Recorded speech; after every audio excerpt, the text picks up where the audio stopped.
तो सुनिए ध्यान से, सब लोग एकाग्रचित हो जाइए, कोई बात बीच में मत करें।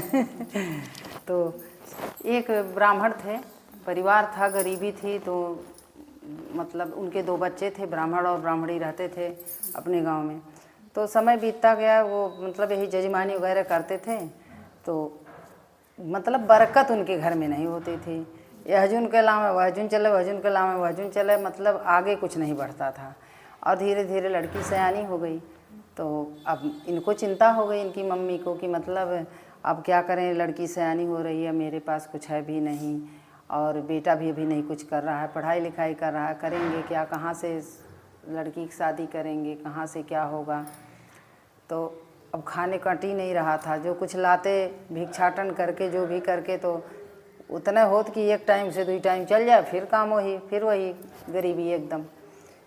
ऐसे ऐसे समय बीतता गया, समय बीतता गया। एक दिन लेकिन वो बहुत ही मतलब जो ब्राह्मणी थी उनका विचार बहुत ही उत्तम था। तो देखिए, जब हमारा विचार उत्तम होता है तो भगवान कभी न कभी सुन ही लेते हैं, कल्याण कर ही देते हैं। लेकिन हमारे अपने भाव को उत्तम बनाना चाहिए, और खाली चमत्कार कहीं नहीं होता है, प्रार्थना में बहुत दम होता है। प्रार्थना करिए तो कहीं ना कहीं भगवान जरूर कल्याण करेंगे। तो ऐसे दिन बीत रहा था, तो ब्राह्मणी उनकी बहुत ही माता जी की भक्त थी, तो हमेशा पूजा पाठ करती थी, समय बीत रहा था। तो एक दिन वो घर में उनके कुछ था नहीं बनाने को, और रात का बासी भात रखी थी, और ये कहीं कि अब यह बसिया भात खा लिया जाए, और कुछ तो बाय नहीं घर में। अब पंडित जी यहीं रात के जौन लई है तो बनी, ना ही लई है तो कुछ नहीं बनी। यही उनकी प्रक्रिया था घर का। इतनी समस्या हो गई कि मतलब बहुत दिक्कत हो जाती। किसी किसी दिन तो कुछ भी नहीं मिलता पंडित जी को, और पंडित जी परेशान हो जाते।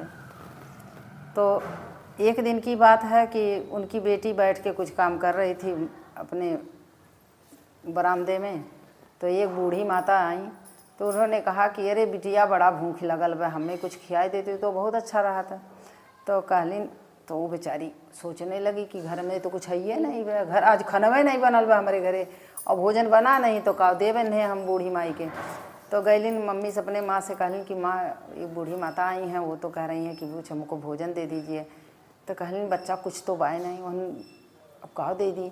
कहलिन, माता हमारे कुछ बाय नहीं, आज बनल नहीं बा, हमारे गरीबी बहुत बा, हमारे खाना वाना ना आज बनल बा। कहलिन, अरे बच्चा कुछ तो धैले हो भी, हमरे इतना भूख लगल भी, इतना चूल्हा हमारा भूखा है कि मैं नहीं रह पा रही हूँ, मेरे लिए कुछ भी ला दो। तब कहलिन कि कुछ नहीं बे, तो वह बसिया भात रहा, तो वह बसिया भात लाई के, और उसी पे कहलिन कि काव दे, कुछ नमको नहीं बे घर में, तो चीनी था उनके पास, तो ही चीनी ला के उसी पर डाल दी। कहीं हले मीठा भात खाई लो। अब कहले भूख तब सुख का, जब भूख लगी हो तो सूखा भी अमृत लगता है, अमृत लगता है। तो अब बूढ़ी माता बहुत ही प्रेम से खाई और आशीर्वाद दे के चली गई कि हे भगवान, इनके घर में कबो कमी न रखे, अपन आहार हमें दे दी जौन बसिया खुशिया धैले रही, तब वो हमें समर्पित कर दी। यहाँ कहीं हमारे पेट नहीं भरी तो तुम्हें देव। क्योंकि विचार उत्तम नहीं होता है। तो उसके बाद चली गई, फिर दूसरे दिन आ गई। तो दूसरे दिन मतलब बासी भोजन तो नहीं था, लेकिन ये है कि ताज़ा भोजन रहल थोर था, घर में धैले रहन कि 2 बच्चे बाटे वह जून खाई ली हैं। तो फिर माता आइलिन, कहलिन कि अरे बच्चा बहुत भूख लागल बा, जो कुछ खियाई दो। तो अच्छा, अब कहलिन कि एक बार तो मन में आयल कि रोजे आवत ही न, अब एक दिन पाई गई तो। लेकिन फिर जब विचार उत्तम होता है तो आदमी ये सोच लेला कि ऐसा नहीं सोचना चाहिए मुझे, क्योंकि प्रायश्चित कर लेना चाहिए भाई। अगर हमारे अंदर गलती हो रही है तो अगर हम प्रायश्चित कर लेते हैं तो भगवान माफ़ कर देते हैं। हाँ, दिमाग में सबके आ जाता है, लेकिन यह है कि अपने को आदमी को डाइवर्ट करना चाहिए। तो अच्छे विचार लाने का प्रयास करना चाहिए और बुरे विचार को त्यागने का प्रयास करना चाहिए। इससे में भगवान की प्रार्थना करनी चाहिए। तो उन्होंने कहा कि ऐसा है कि अब क्या करें, और अच्छा आइल बाटिन तो दई दे नाई खाओ। हम कह बिटिया उनका कहेंगे, मम्मा हम नाई खा, छोड़ो दई दो, इन्हें खाए हो इन्हें। छुट्टी माता आई हिन, पता नहीं किस रूप में आए, कौन आया है। अच्छा, उस दिन आई तो अपना भोजन वोजन करके गई, तो बहुत आशीर्वाद दी, कहीं कि जाओ तोहरे कौनो कमी नहीं रही, आज बहुत बरकत हुई तोहरे भंडारे में। अब शाम के पंडित जी जब आए तो पूरा गठरी मोठरी लदा हुआ लेके आए, बरकत हो गई, माता की दया हो गई। तो अपना देखी तो कहीं कि इतना तो कभी नहीं पावत रहल है। का बात बा आज कहाँ पाई गई लो इतना सामान। कहा अरे मिल गए भाई, देने वाले भक्तगण दे दिए तो बहुत खुश हुए। तब फिर तीसरे दिन माता आ गई। फिर कहें कि बाऊ जब इतना हमारी बढ़ंती हो तो खियोले में कौन कमी बा। अरे हम कहे थी कि अगर एक रहे तो 4 आना हमें खर्चा कर देवे चाहिए दान में।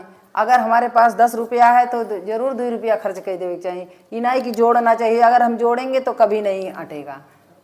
आदमी का विचार सही होना चाहिए कि कहले भीख में से भीख दो 3 लोग जीत लो।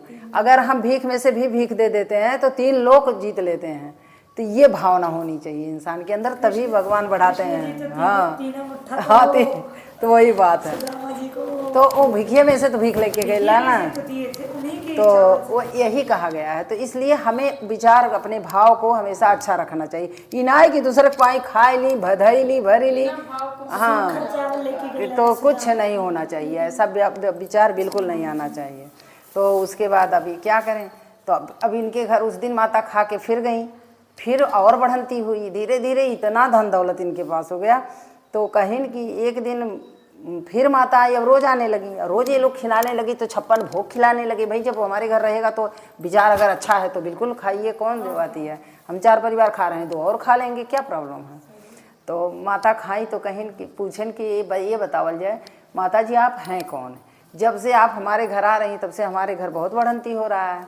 तो माता कहलिन कि अरे हम कुछ नहीं, हम हुई एक इंसान है हुई, लेकिन पैर पकड़ लिहिन उन पंडिताइन, कहें ना आज हम बिना भेद जाने मानव नहीं, पूरा भेद हमको बताइए कि मतलब क्या हैं आप।